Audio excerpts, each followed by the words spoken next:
This is the College Blitz on CBS 17 Plus. It's another week of college football in the Triangle. Welcome to the Blitz, the College Blitz here on CBS 17 Plus. I'm Kevin Holden in solo again this week. I don't want anybody to panic, okay? Everybody's fine. Sarah Holland and Todd Gibson are fine. They're very busy. They've spent the last couple of weeks dealing with football, basketball. You've got hockey season starting up with the Hurricanes and their opener. So I am with you again solo this week, but I promise you that they're doing just fine. They've not been banished anywhere. We will see Sarah and Gibby as this season rolls along. But we're going to spend the next 30 minutes here talking about college football in the Triangle and how it's gone. And we'll start by reviewing what happened this past Saturday. And you know, for better or for worse, UNC fans, obviously we got to start with what happened in Chapel Hill, that game against Clemson. Both Bill Belichick's bunch and Dabo Swinney's bunch had a week off coming in, and the thought was that both coaches would be able to work with their guys to make them better, to fix some of the holes and issues that have happened, and to kind of go from there. And unfortunately, it worked in Dabo Swinney's case because his team came out and made a statement, but unfortunately for the Heels, it did not work in Bill Belichick's case. A couple of things worked against them in that game. Obviously, Clemson was very angry and very interested in making a statement. That first play, Antonio Williams to TJ Moore, the double pass, that was a 75-yard touchdown right off the bat. And that was Clemson making their statement. They continued to make it throughout that first quarter. They were up 28-3 after one. They were up 35-3 by the half. And UNC did eventually score in the fourth quarter. Benjamin Hall punched one in from 11 yards out for what is UNC's, or was their only touchdown of that game. Clemson almost reached 400 yards passing in that game, so definitely not the brightest spot for UNC's defense. And on offense, you know, the hope was that the run game at least would be able to do something with this whole mystery of Gio Lopez and Max Johnson. But Benjamin Hall was limited to just 24 yards on the ground, and Damon June just 16 yards on the ground. So Clemson's defense did come to play as well. It was an impressive game pretty much all the way around by the Tigers, and a very tough one if you are the Heels. There are still questions from a health standpoint. Even though UNC is off this coming week, you got to see exactly where Gio Lopez is. He was not ready to go on Saturday, 2 weeks after suffering that injury at UCF.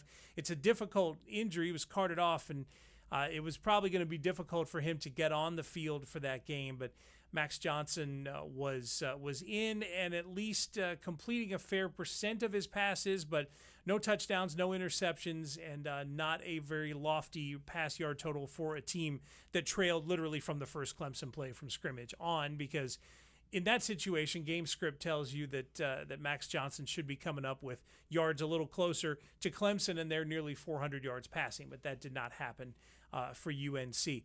So a couple of things have to be considered here for the Heels.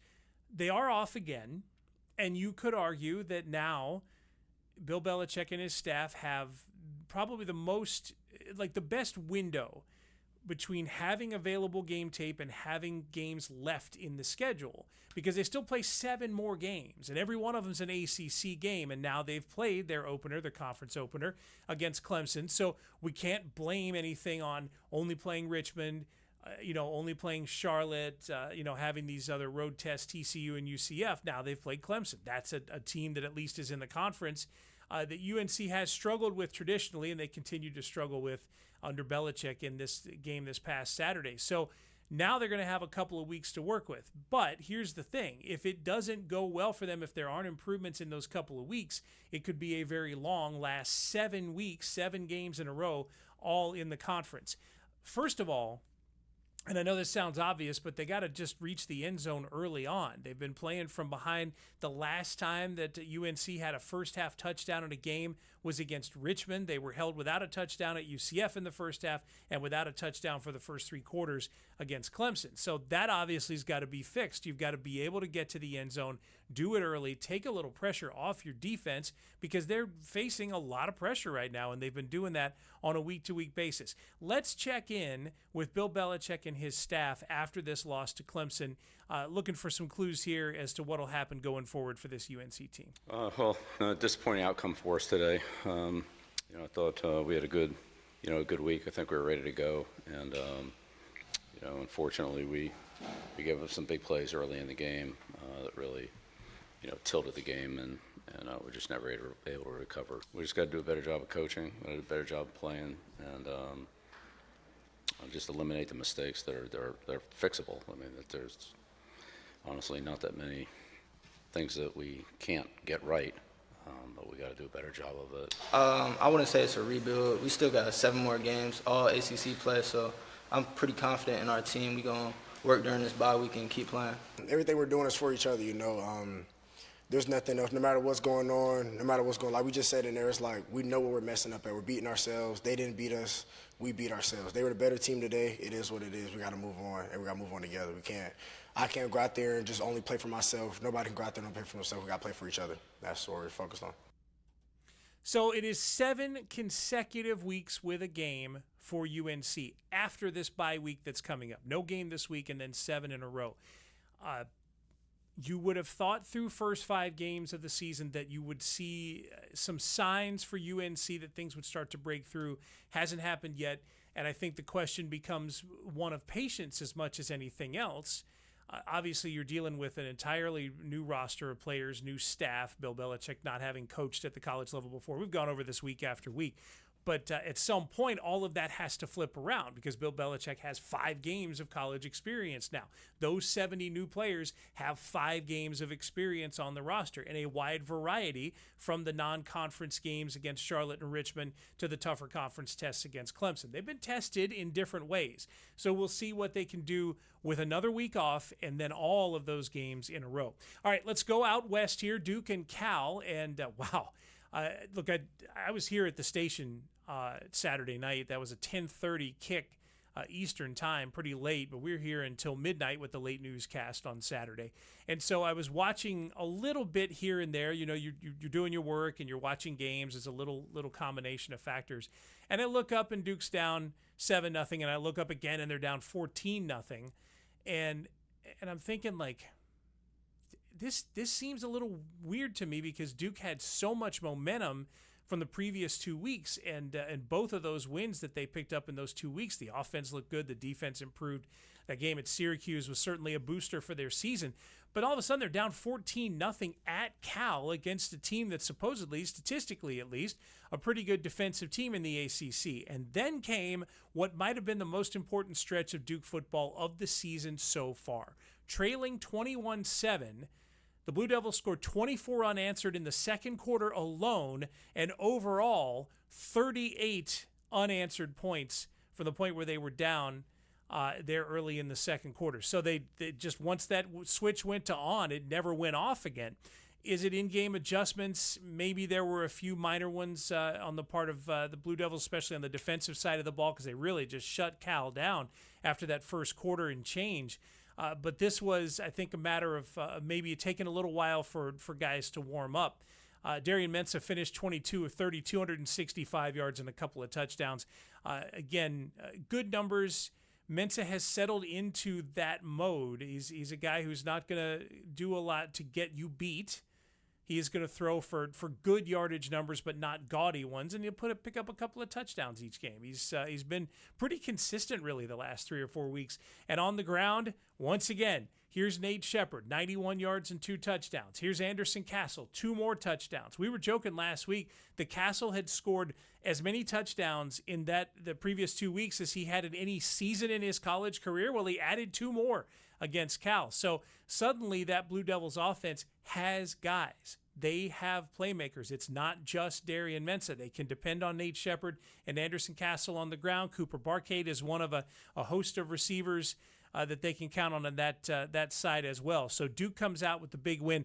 That game was so late and under such unusual circumstances that I don't have any reaction from Duke, but just suffice to say they were extremely happy to score as many points as they did in the situation that they did. And they face a bye week in a very different situation than UNC does. It's very interesting that these two schools hit their byes going in completely opposite directions. UNC has to find answers. Duke wants to rest. They want to find a way to capture what they've done these last 3 weeks and bottle it up and use it in the weeks to come.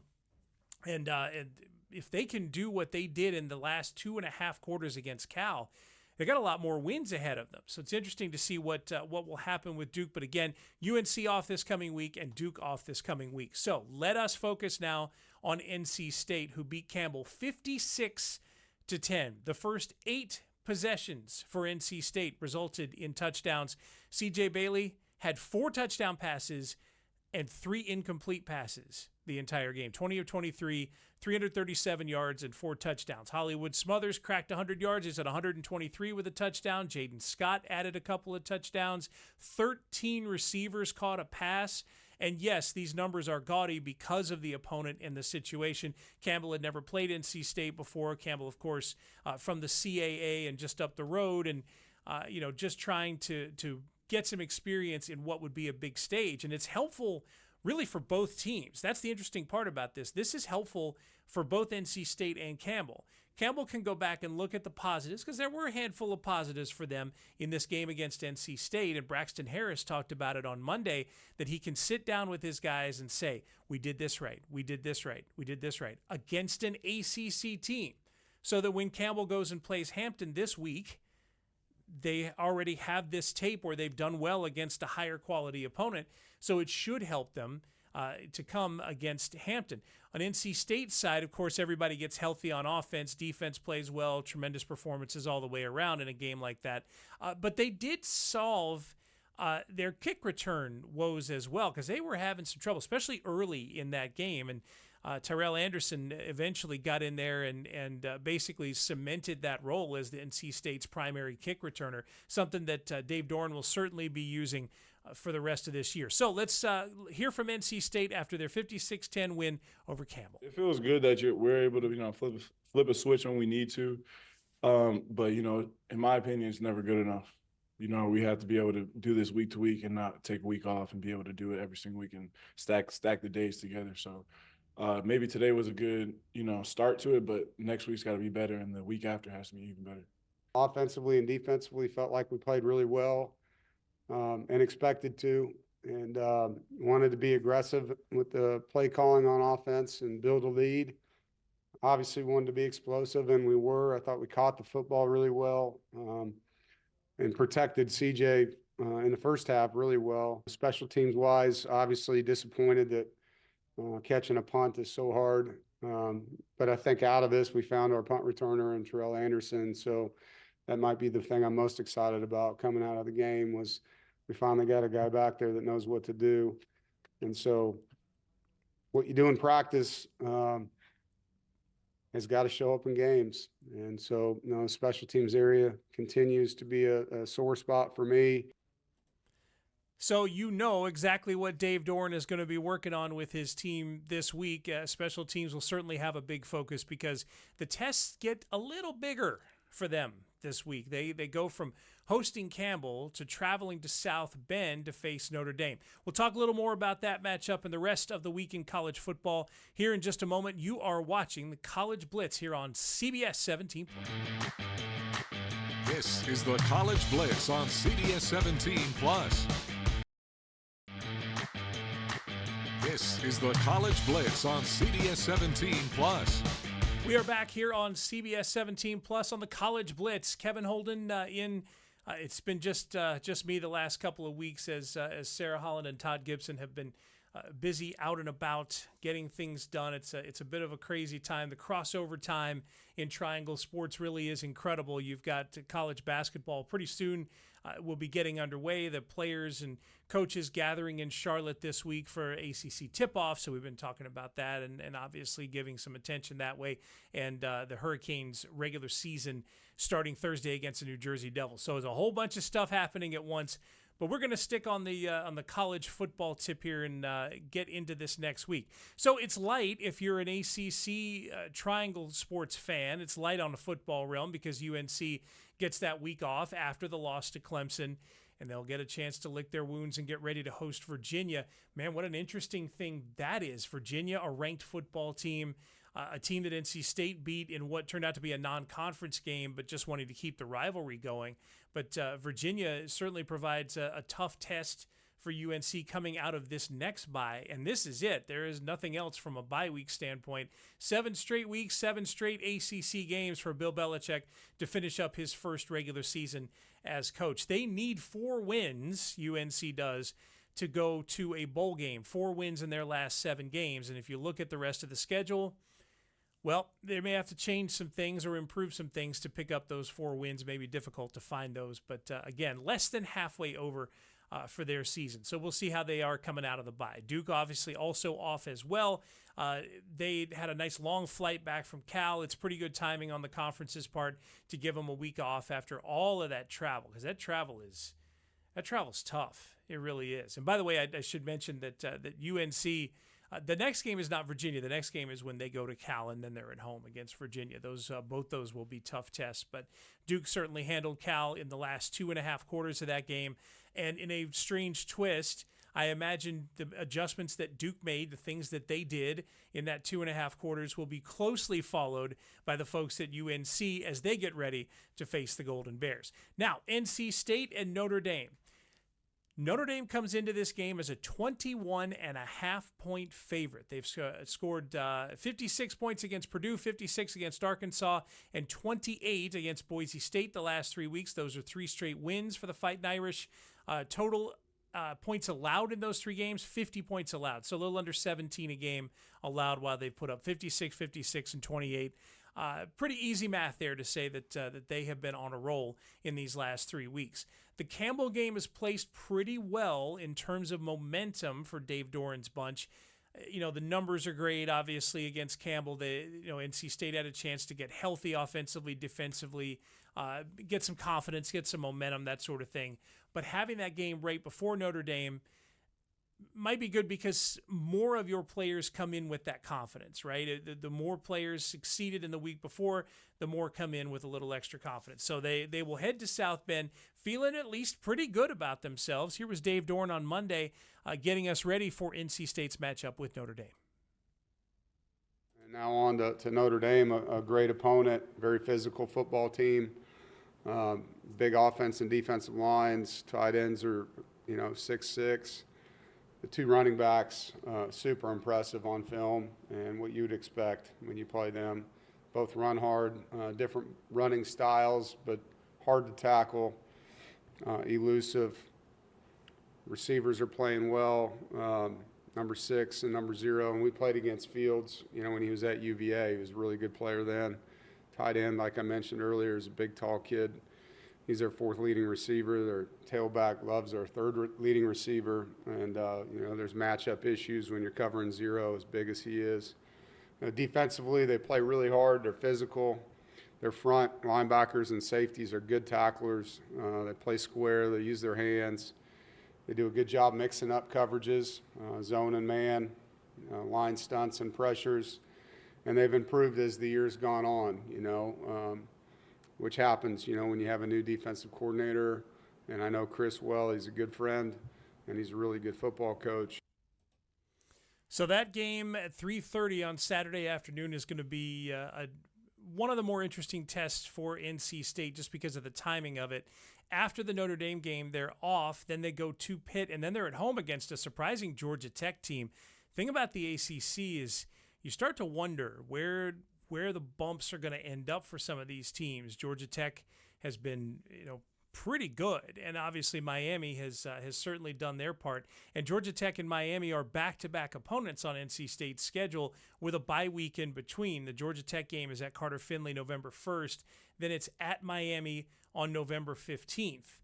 And Florida State right after that. And Florida State has a little streak of conference losses that they would like to snap. No doubt about that. So NC State's schedule from here does get very interesting. Wanted to look also at Duke's schedule coming out too, because they have the bye week. Then they're at home against Georgia Tech, and then another bye week. So Georgia Tech is to Duke kind of what Clemson is to UNC, the litmus test, right? I mean, Georgia Tech is, at least based on early season record, one of the contenders to be heading to the ACC championship game, and Duke can certainly put themselves in that conversation if they can take care of business in that game against Georgia Tech. But they're sitting this week out. They'll get prepared for it. They'll face Georgia Tech. Then they'll take that next week off, and then they finish 5 straight, and it goes at Clemson. And I think we learned about Clemson, what they can be when they're angry, at UConn, and then they host Virginia, and then, of course, at UNC and at home against Wake those last couple weeks of the season. If we're looking at UNC closing out here, that game against Cal is Friday, October 17th at 10:30 kickoff there. So that's on a Friday night, not a Saturday, and then they're at home against Virginia. Then it finishes up Friday at Syracuse, home game against Stanford. They're at Wake Forest, home against Duke, and at NC State. And again, they would need to win 4 of those last 7 to end up in a bowl game. So that could be a little bit of a test for UNC, especially based on how they played over the last couple of games against UCF and Clemson. All right, other teams in the area, non-ACC teams. We did talk about Campbell trying to pull some momentum from the NC State game. It'll be a little easier for them. They're at Hampton 2 o'clock on Saturday, and they don't have to worry about facing someone with that caliber of NC State. But sometimes you can get the switch to turn on for some of your guys by putting them in that big moment, win or loss, no matter that outcome, no matter the score. They can take that into the next week, build some confidence from it. Okay, they played well against this opponent, or at least they did what they wanted to do against this opponent. It'll be easier against the conference opponent. So at Hampton is their next test. NC Central is coming off a bye week. Were they putting on points. They poured it on against North Carolina A&T. They did the same against East Texas A&M. Then they took a week off. So Florida A&M is the next opponent. That is a road game for the Eagles of NC Central. But if their offense from the last 2 games shows up again, that shouldn't be too bad for NC Central. Fayetteville State at home against Livingstone, and Shaw at home against Winston-Salem State. Those are the rest of the games here in this week in the Triangle. So again, UNC short against Clemson. Have not scored a first-half touchdown since the Richmond game. They will need to fix that, but they'll have to wait a week to do it. Duke rallies against Cal. Man, you score 38 unanswered points in a conference game on the road. Manny Diaz and company, you've got they're smiling during the bye week this week, no doubt about it. And NC State has to get right down to it, right down to business, because that Notre Dame game is certainly going to be a difficult test for them. On the road, 3:30, and that'll have pretty much the attention of everybody in the Triangle with the other 2 teams off. It is hard to believe, by the way, that we're talking about teams getting into the second half of their season. Duke is at the halfway point. NC State, this game against Notre Dame, is the beginning of the second half of their season.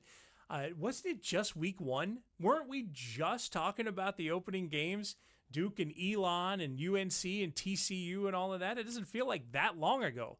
College football comes at you fast for sure, and these last 5 or 6 weeks or 7 weeks in UNC's case will certainly happen fast as well. By the end of November, we should have a little better sense of what's going to happen with these teams. But through the first half, we've got a pretty good sense. UNC's got some work to do.